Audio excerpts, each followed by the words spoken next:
Okay, so this chapter we're working on situations where the market doesn't get us to the best solution because there can be some problems with it. So we talked about externalities, which can be positive or negative. So there can be some benefits that are going that cause us to underproduce the good, or a negative externality like pollution that causes too much of the good to be produced.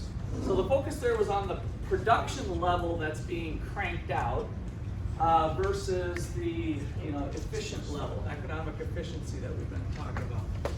So continuing on with our little 4-square box here.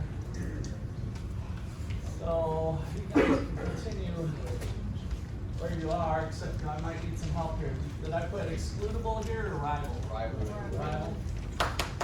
Rival, non-rival, and excludable,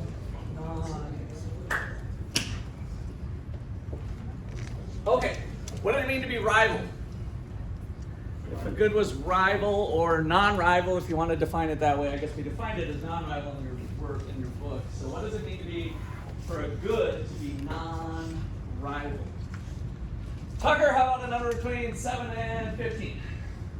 1, 2, 3, 4, 5, 6, 7, 8, 9, 10, 11, 12, 13, 14. What's your name again? Achilles. What do you think? Rival. You were here yesterday? All right. Non-rival, I should say. I said rival. So non-rival. You got it in your notes? You can read it right off. Basically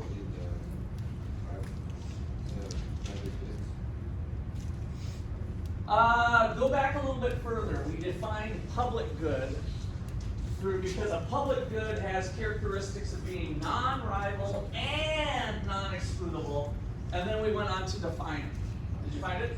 yeah. I think it's like it's not that are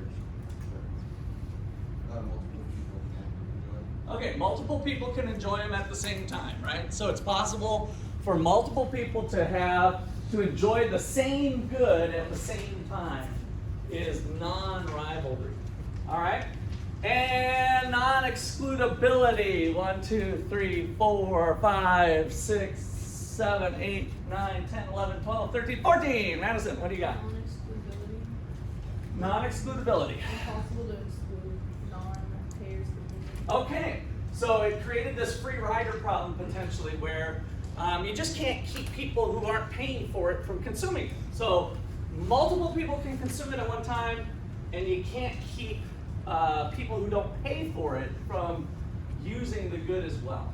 So this is where our 4-square box, I think that's where we were actually at Club Good, weren't we? So we had private goods, you guys should have in your notes already. So this is the beer, pizza, chicken wings. Most goods are rival and excludable, what we just call private goods. Private in the sense that a private person gets all the benefits, from it and can pay for it and all that stuff. So then excludable but non-rival, we had our club goods. And so what do we have? Movie theater, lecture, golf course, amusement park, all that stuff. Okay, now let's bring in this non-excludable and non-rival. We talked about national defense.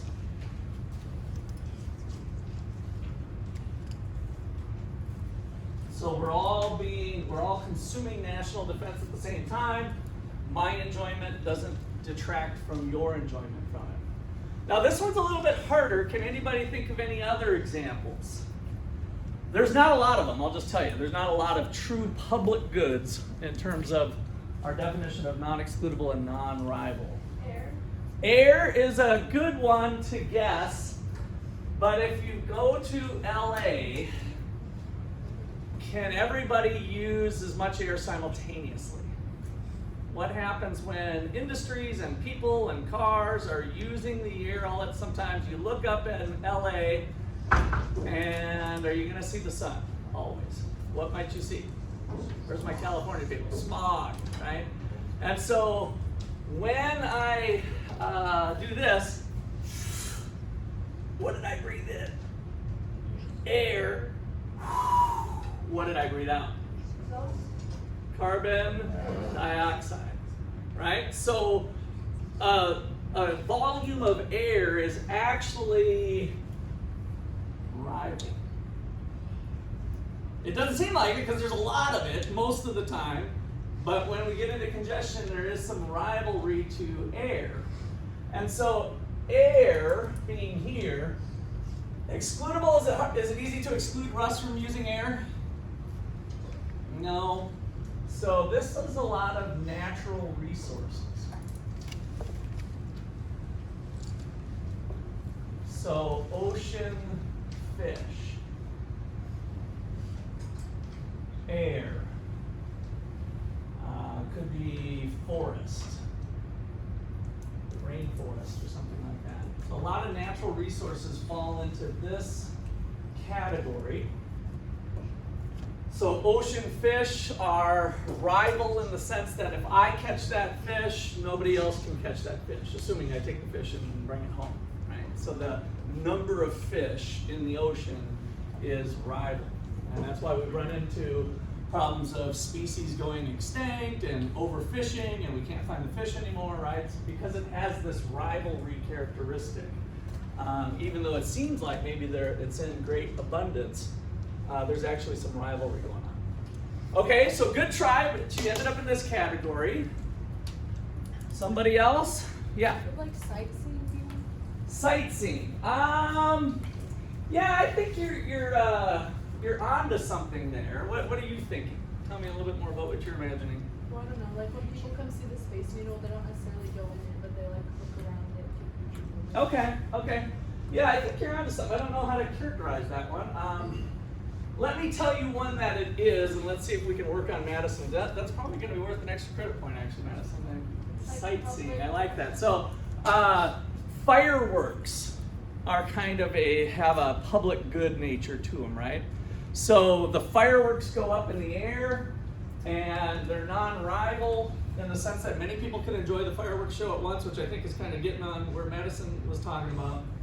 And then non-excludable, you can see the fireworks from a mile away. You know, some people are closer, and they might have some of the show with bleachers, you know, so some of the pyrotechnics or some other part of the show might be going on where you had to pay a ticket to sit in the bleachers and kind of see that. But as far as the main fireworks show, that probably fits into this category. A lighthouse. What's the purpose of a lighthouse on the shore? I'll come back to you guys in a second. Let me stick with lighthouse, unless that's what you're going to answer. Ships. What? To navigate ships. To navigate ships. So the purpose of the lighthouse is to let ships, especially in the evening, figure out where the shore is, right? And so it's sending out that light to help people who are out there. So many people can enjoy the lighthouse at one time, and it's kind of hard to say, hey, you got to pay for that light that you're seeing. That's why I like, we're going to come back to that one here in a sec. So a lighthouse, fireworks, stuff like that, yeah. Could you describe natural disasters as good? We would describe them as a bad, so a negative good, if you will. So there's an impact or consequence. So, and the same thing with like pollution, right? It's something, and it hurts us rather than helps us. So what were you thinking? Yeah. Give me your name again. Donnie. Kind of to add on to what you said, but landmarks. Landmarks. So is it possible to exclude people from the landmark? I feel like it's possible to exclude and not exclude. So it might maybe depend on the landmark.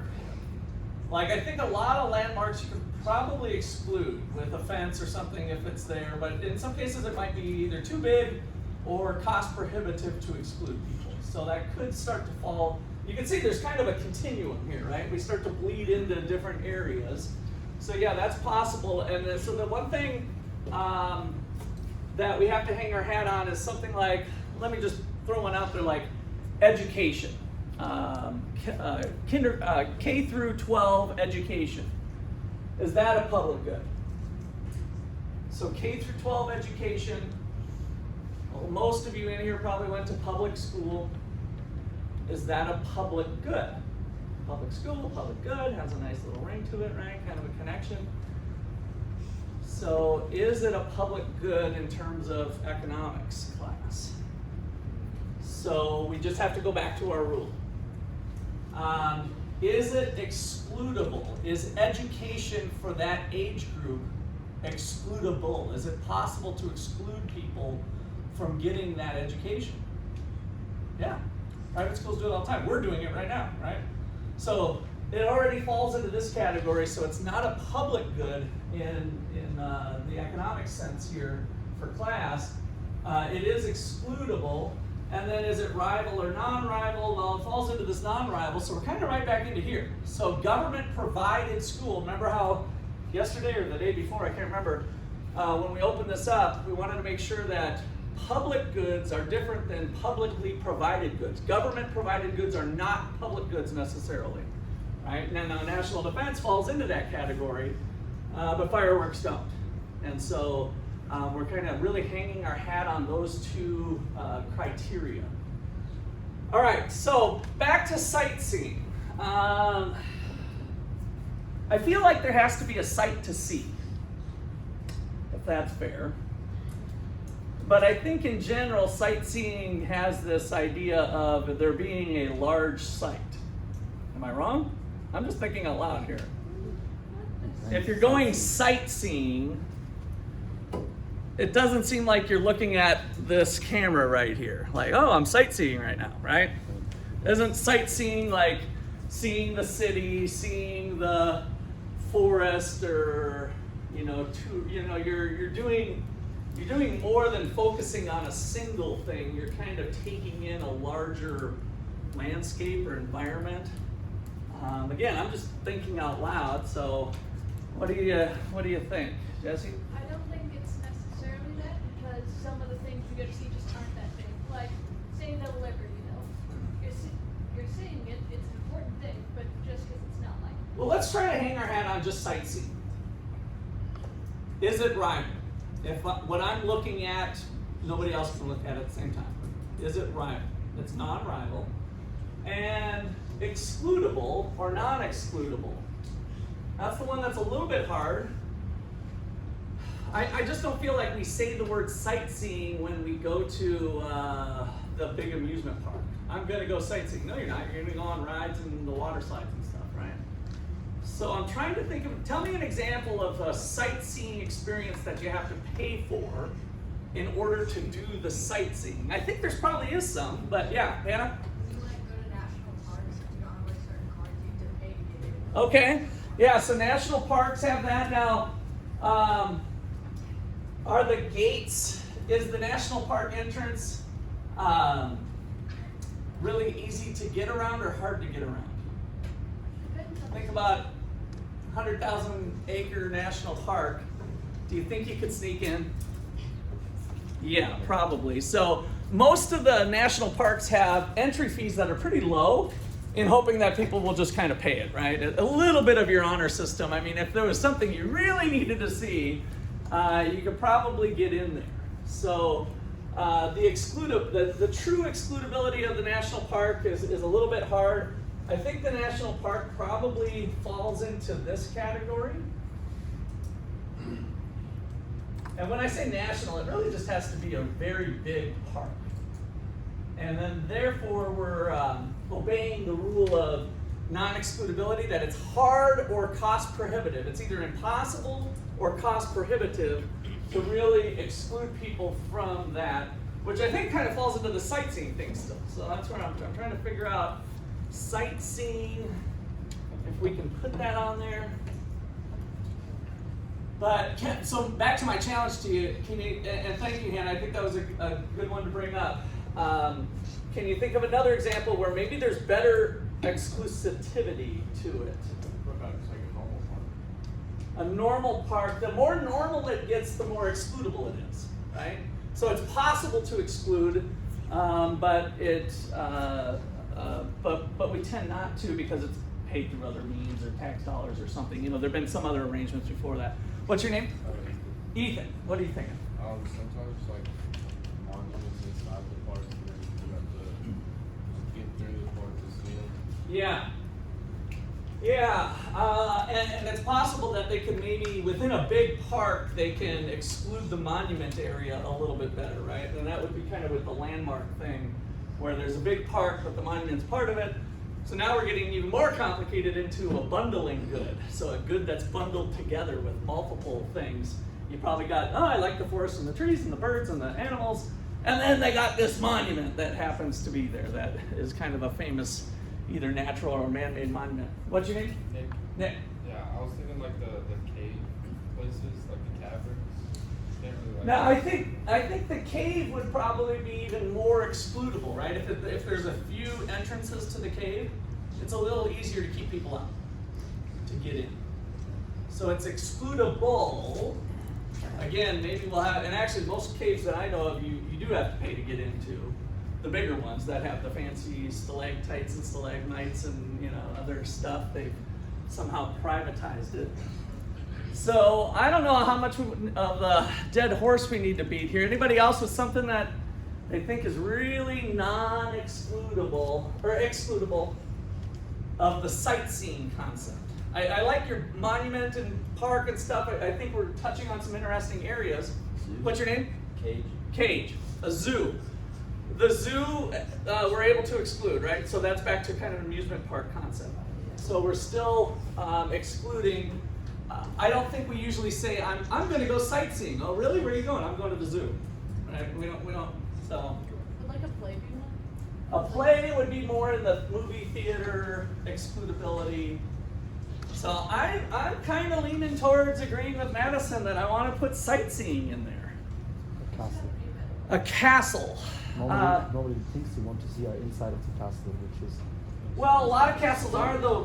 You pay an admission to get in, and in order to see the inside, you have to pay to get in. But I don't know if I'd say sightseeing. I would say, now to me, and this is just a little bit of me thinking, from all various travels I've gone on, we might go sightseeing Ireland's castles or something, right? And then, if I'm sightseeing, I feel like I'm looking from the outside and, oh, there's a castle, oh, that's really cool, interesting architecture, and then you move on to the next one, right? But you're on the road or something, it's not something you paid to do, it's hard to exclude. So I still feel like sightseeing has this kind of broad, looking at something that is basically non-excludable, and it's certainly non-rival. So I'm kind of wanting to put sightseeing in there. like going to the beach. The beach. So, are you bringing up whether that would be sightseeing? Because I still feel like you go to the beach. I'm going to go sightseeing. Where are you going? The beach. But Depends on what beach. if you're kind of sightseeing more, you're seeing more than just going to the beach and suntanning. And the beach in general, are there some beaches that can be excluded? Yeah. So there's some that are excludable. All right. Enough on that topic. Extra credit. You would have got extra credit whether I would have agreed or not, but we're going to put sightseeing down. I'm going to put that in my notes. Madison, nice work. I love when I learn new things after 30 years. You're missing one of your buttons. Oh, thank you. I do have an undershirt on, see, I don't see my belly button. Thank you. All right.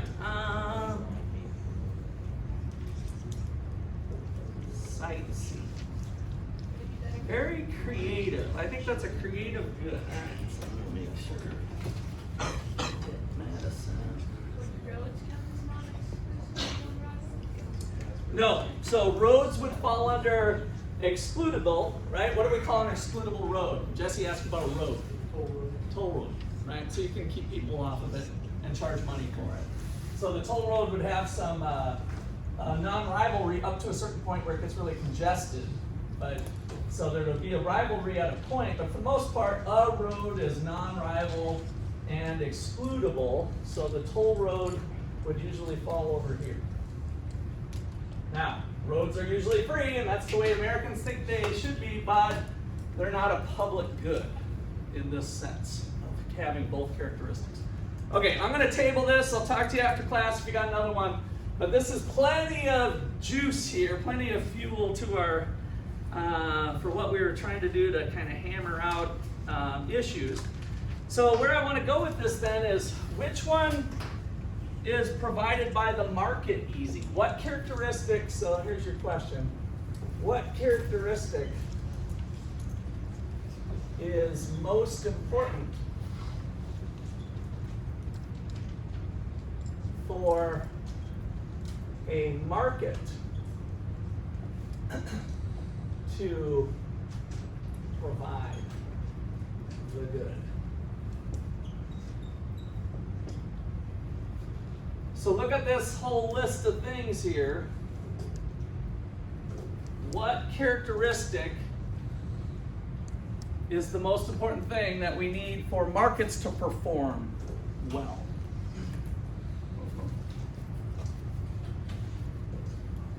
It's kind of a mixed bag.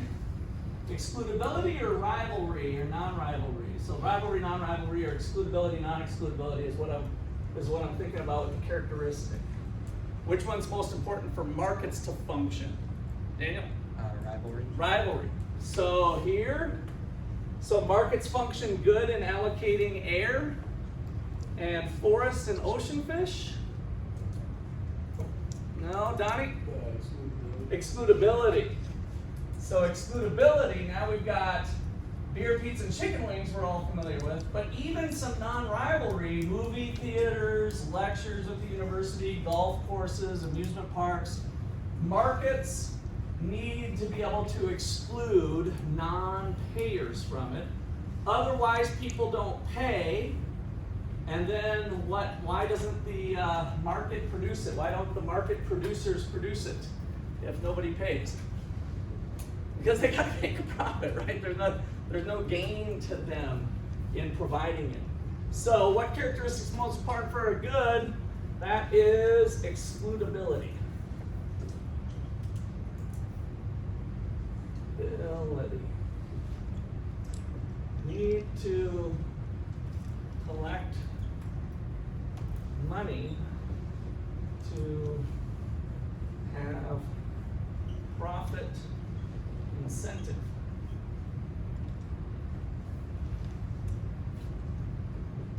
And take on the risk of loss. So I hate to put too much emphasis on profits, because how many of you know of some businesses, maybe your friends, family members, that have ran a business and they went out of business because they were losing money? I bet there's a lot more if you start thinking about it, right? So it's definitely and in fact, Milton Friedman, one of my favorite economists, said the losses are more important in a profit system than the profits. It's a profit and loss system, because if there's not losses, there's likely not competition. And competition was our secret sauce to making markets work and function properly. So we have this process of ushering up goods and then letting people decide if they think the quality and quantity of that good and all the other things that come with that good are worth the value. If they're not worth it, they don't buy it, right? Because of the mutual exchange. Okay, any last questions or comments there? All right, so then when we have non-excludability, let's put a little extra note.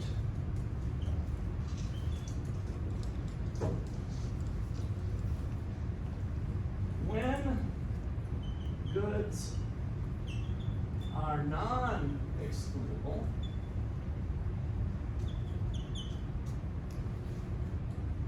we can often find, or let's say use market principles to find good solutions.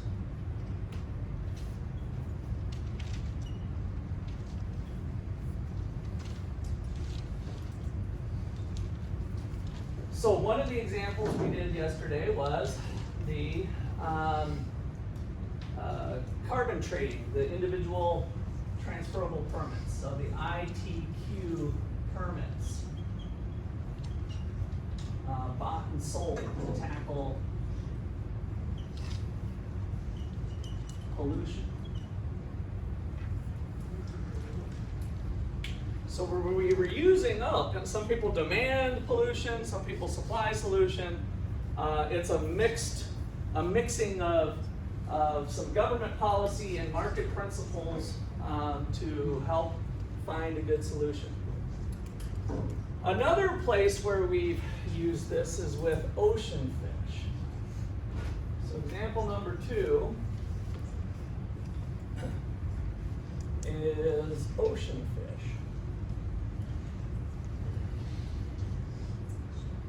So it's kind of similar to the carbon tax, but it's a little different in that we're not capping the amount kind of forever the way we characterize the carbon tax, which could possibly change maybe as science or technology or otherwise change. But with ocean fish, we're thinking about, depletion of fish is the problem.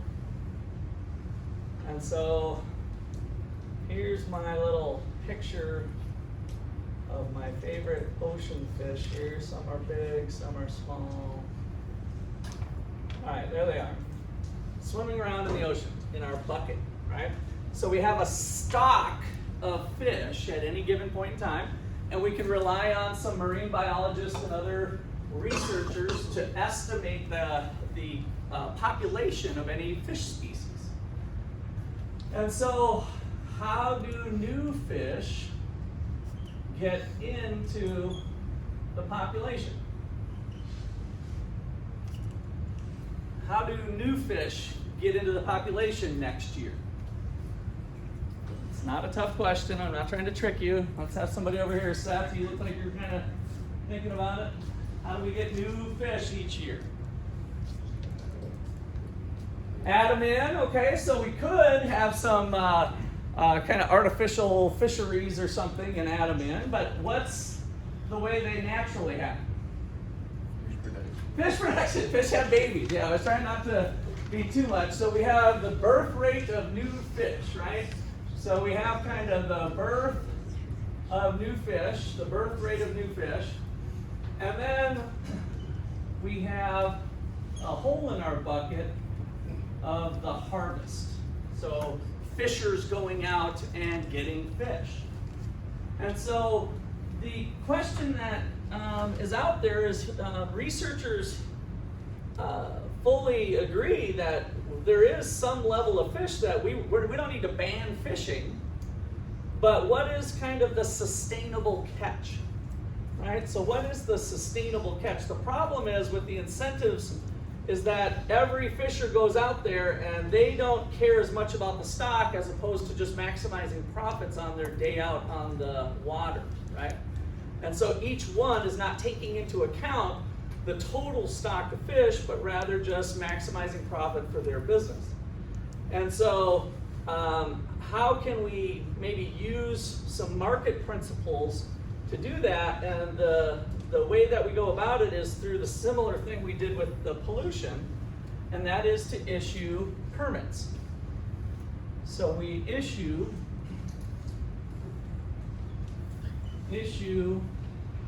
ITQ, individual transferable quotas. You guys already have that in your notes.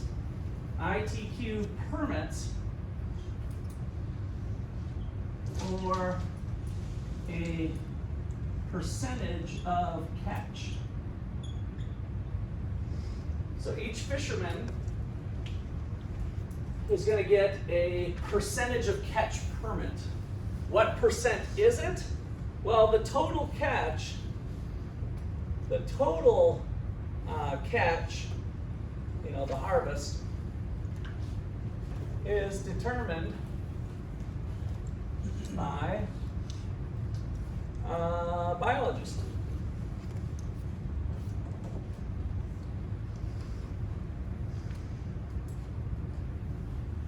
The sustainable catch. The sustainable catch happens where we have a stock of fish that we think is the ideal level according to science and research. And so now let's just match the harvest to the birth.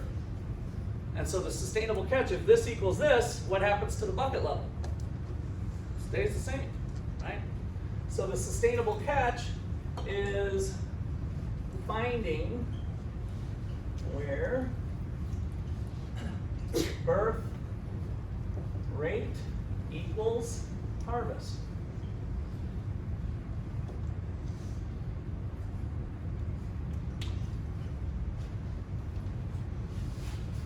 So the sustainable catch would be 100 in a given year if biologists have determined that the population seems to be replenishing itself, you know, at this rate. And now, the fun part. Yeah, any questions, comments? Yeah. Let me go to Daniel first. Wouldn't that actually not be sustainable? Other fish eat those fish to continue that food chain. So wouldn't we have to catch less in the market? The biologist would be taking all that into account. Yeah. Tim? Yeah, it kind of goes in the same direction. So is in the term harvest, is there natural death of fish also included? Yes. Yeah. Yeah. So they'd be. Usually, what this is in. By the way, this is for commercial fishermen. If you go out with your uncle out on the ocean, you know they have. You know you can get what you want. They'll have different limits and stuff for. But we're talking commercial fishermen where they're bringing in. You know, you've seen the long trot lines that they're pulling in, and the tuna, wild tuna, where they're catching the tuna, and you know, massive amounts. So this is commercial fishing here that is supplying all the fish in our grocery stores and restaurants. So here's here's where the market system comes in handy. Is if we issued the permits initially, like we did with pollution, to all the existing fishers. So we've got, you know, 10 fishermen. 1, 2, 3, 4, 5, 6, 7, 8, 9, 10. Are all of these fisher people equally productive in what they do? Are they all identical? Are some better than others? Can some go fishing at a lower cost than others?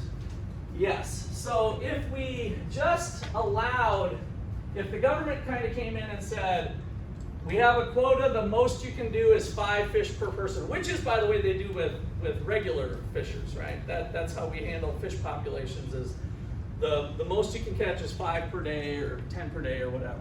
And that applies to everybody regardless of it. The problem with that is that we're going to continue to have the sucky number 3 here. Sucky number 3, and let's say awesome number 7. Awesome number 7.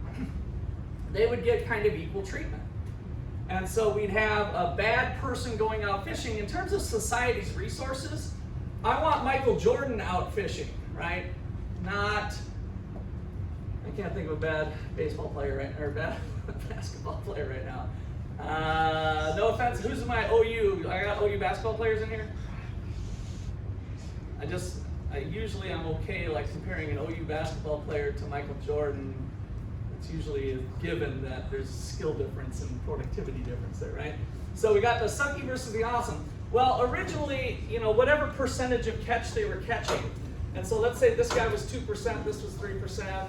Sucky had 2%, and awesome had 4%, and so on, right? And so we issue out these permits that you continue to be able to do what you did before. But here's the new incentive. If now Sucky's permit can be sold, it gives him incentive to find something else to do and make money by selling his permit to somebody else. Who's likely going to buy it? The low-cost fisherman, the one who's the most productive. And so now all of a sudden, through the market system, through supply and demand, through market principles, we're having permits move away from sucky fishers to the awesome fishers, right? Through the purchase and sale of these permits. That's kind of the key result, kind of similar result to what we got with the cap and trade, but slightly different. So the key here is that ideally, we want sucky fishers. By the way, this is the first time I've ever used the word sucky. I don't know where that came from today, but ideally we want sucky fishers to go away and awesome fishers to remain. In terms of the allocation of scarce resources. From a society standpoint, if we had a mechanism that would allow us to have that happen, that would be great. And notice that's what happens with people who suck at working restaurants and people who are really good at running restaurants. The ones who suck, what happens? What happens to restaurants that suck? Nobody goes there, they go out of business, right? So the market is allocating resources to their highest and best use through the profit and loss system. We have a breakdown in that system here because of basically the free fish, right? There's no price tag on the fish. But now we put a price tag on the fish at a sustainable level, and now we have that going on where there's going to be incentive for resources to move to the highest and best use. All right, so remaining allocation of resources. So I'll put one last bullet on there. Sucky sells ITQ permit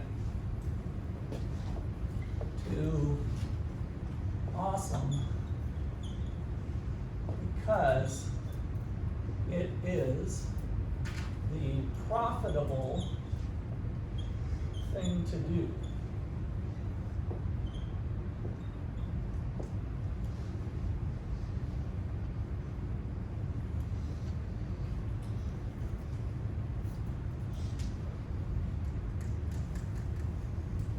Okay. Any last questions or comments on that? Okay, the last part of this chapter talks about information problems. So that could be another reason that markets fail. So information problems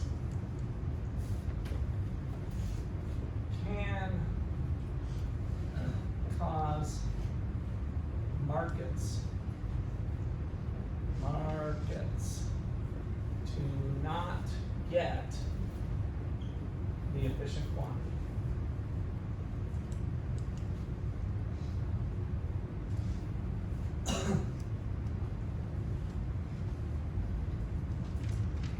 So, who knows more about a house?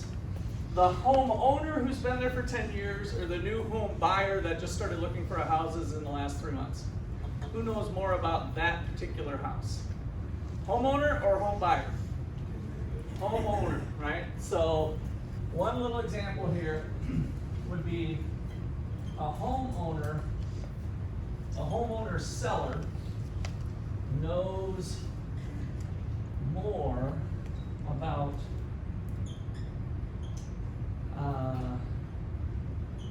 his or her house than the potential buyer.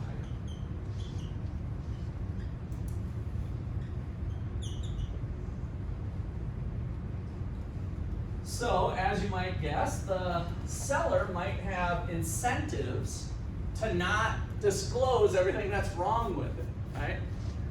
So, seller wants high price and has incentive to not disclose problems.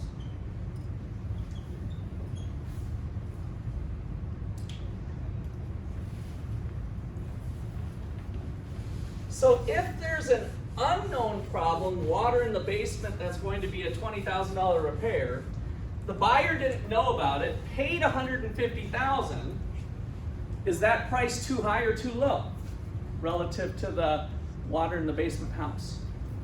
So the homeowner, home buyer, they did a market transaction, buyer didn't know about water in the basement, $20,000 fix, the house sold for $150,000.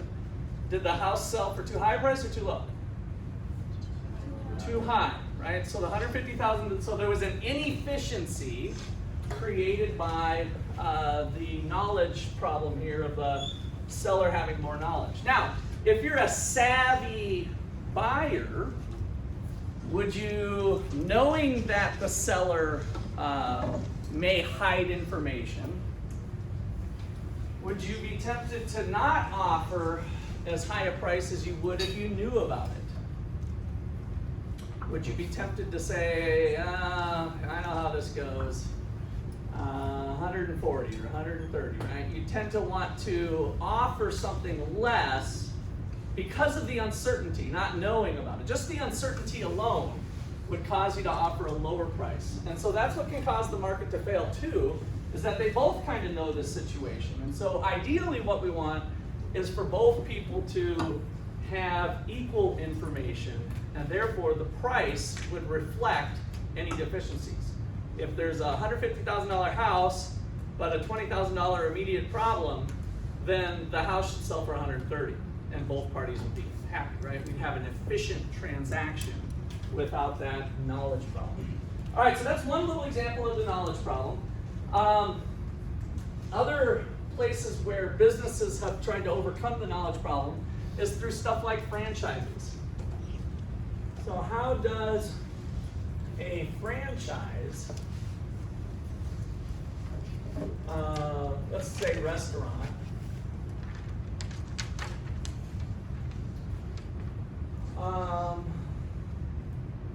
overcome the knowledge problem for potential customers?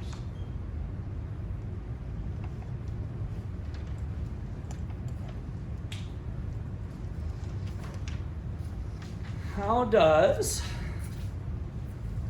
the franchise, so you guys have all been to franchise restaurants, whether it's fast food or whether it's sit-down restaurants. Why do you go to the franchise? What's some of the reasons that you go there? Yeah. And is it Nadia? Okay. Exactly. That's probably one of the most important things, right? Is that you go to a McDonald's in Ottawa, Kansas, or you go to a McDonald's in Daytona, Florida, you're going to expect the food to taste basically the same, if not exactly the same, right? So I've been to other countries, and sometimes it tastes a little different if you're in Buenos Aires, Argentina, where I was earlier. I had a Burger King, and by the way, it's better than the American version. Maybe it's better just because I'm so used to the American version, but it seemed like it was higher quality ingredients and just seemed better. So I had a McDonald's cheeseburger there. But in general, you're getting that consistency. And so they're overcoming it. I need to go to lunch somewhere, and I want something that's safe. A safe bet is a franchise one in the United States. If you go anywhere to any of those franchises, the menu, that's what they're known for, right? That's the main thing, is consistency. So I worked at a steak and lobster place when I was, well, your guys' age pretty much. And the owner of the restaurant, I'll never forget, he said this, is that, so we're on the back line, and he comes back, and he owned a couple other restaurants. And so they were different restaurants. It wasn't a chain franchise, but it was still kind of a higher end steak and lobster type of joint. And he said, inconsistency is the first thing to ruin a restaurant. Inconsistency is the first thing to ruin a restaurant. So if you give your customers really good food one time, and then they come back a second time and order the same thing, and it's different, it doesn't taste the same, it's not as good or whatever, likely they're not coming back, right? So there's this kind of idea of repeat customers too, in terms of the information problem. If they come to rely on what you do, you could be a non-franchise place, but you want to be consistent for the repeat business, especially if you are a restaurant in Ottawa where we all go to the Mexican restaurants multiple times a year and order pizza from the places multiple times a year. You want that consistency so that you know when, I feel like Pizza Village tonight. I could use the Dennis. The Dennis is a pizza that I should not eat anymore because there's more meat on there with processed sodium. That's probably why I have high blood pressure. The dentist is awesome at Pizza Village, but you want it to taste the same each time. You remember the awesomeness, and it needs to be the same, right? So that's how businesses can start to overcome an information problem like that. Okay, so to summarize then this chapter, there's a term called market failure. I've always kind of hated that word because it doesn't mean that the market totally is failing, but sometimes it gets a C. Normally the market is like an A student, right? In terms of allocating resources and whatnot for the vast majority of things. But then you get into lighthouses and fireworks and national defense, and there's a couple, some other things where the market fails to produce the right level of the good. So there might be too much or too little, like we've been doing. All right, so with market failure, it's a situation in which the structure of incentives, I'm copying what Jim Gortney has in here because I really like it. The structure of incentives is such that it does not produce economic efficiency.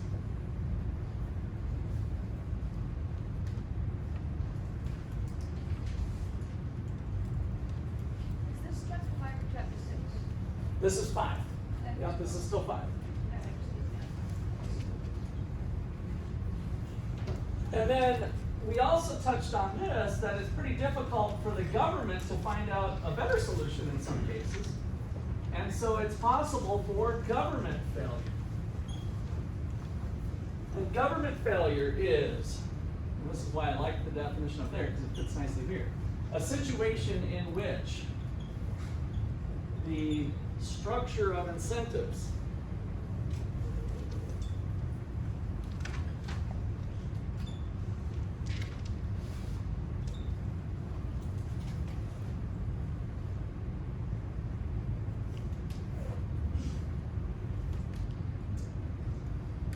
such as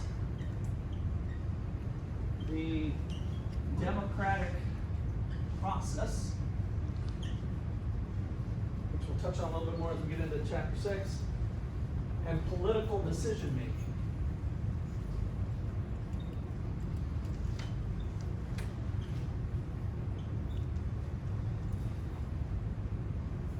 Cause a conflict It say does not does for market failure? with economic efficiency. So a situation in which the structure of incentives, such as the democratic process and political decision making, cause a conflict with the economically efficient. Okay, which one did you ask? On market failure, should it say does not produce E? It says it does. Up here? Yeah. Oh. Does not. Thank you, Jesse. Yes. Make sure you get that not in there, otherwise, yeah, it kind of runs contrary to what we're trying to say. Good catch. All right, so with that, we're done for today. We'll start chapter 6 tomorrow.